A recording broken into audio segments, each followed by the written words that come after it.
ओम नमः शिवाय। राधे राधे। आइए सुनते हैं आज कार्तिक पूर्णिमा या त्रिपुरारी पूर्णिमा पर त्रिपुरारी की कथा। धार्मिक पौराणिक कथा के अनुसार तारकासुर नामक एक राक्षस था। उसके 3 पुत्र थे, तारकच, कमलाज और विधुनमाली। भगवान शिव के बड़े पुत्र कार्तिकेय ने तारकासुर का वध किया। अपने पिता की हत्या की खबर सुन तीनों पुत्र बहुत दुखी हुए। तीनों ने मिलकर ब्रह्मा जी से वरदान मांगने के लिए घोर तपस्या की। ब्रह्मा जी तीनों की तपस्या से प्रसन्न हुए और बोले कि मांगो, क्या वरदान मांगना चाहते हो।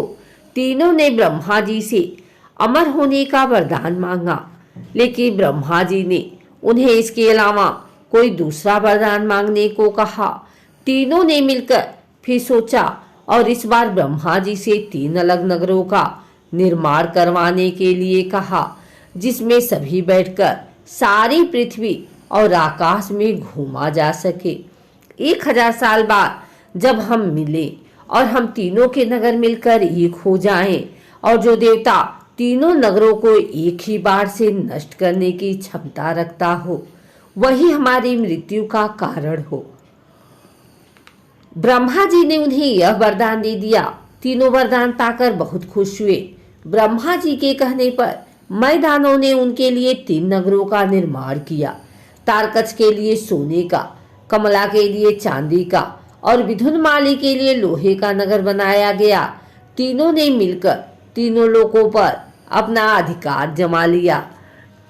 इंद्र देवता इन तीनों राक्षसों से भयभीत हुए और भगवान शंकर की शरण में गए।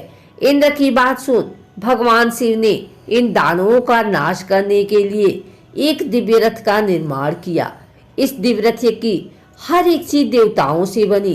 चंद्रमा और सूर्य से पहिए बने। इंद्र, वरुण, यम और कुबेर रथ के चाल घोड़े बने। हिमालय धनुष बने और शेषनाग प्रत्यंचा बने। भगवान शिव खुद बाण बने और बाण की नोक बने अग्निदेव इस दिव्य रथ पर सवार हुए।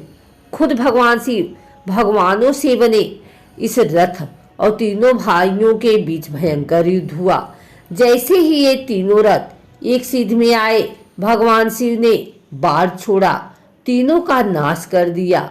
यह वध कार्तिक मास की पूर्णिमा को हुआ, इसीलिए इस दिन को त्रिपुरारी पूर्णिमा भी कहा जाने लगा।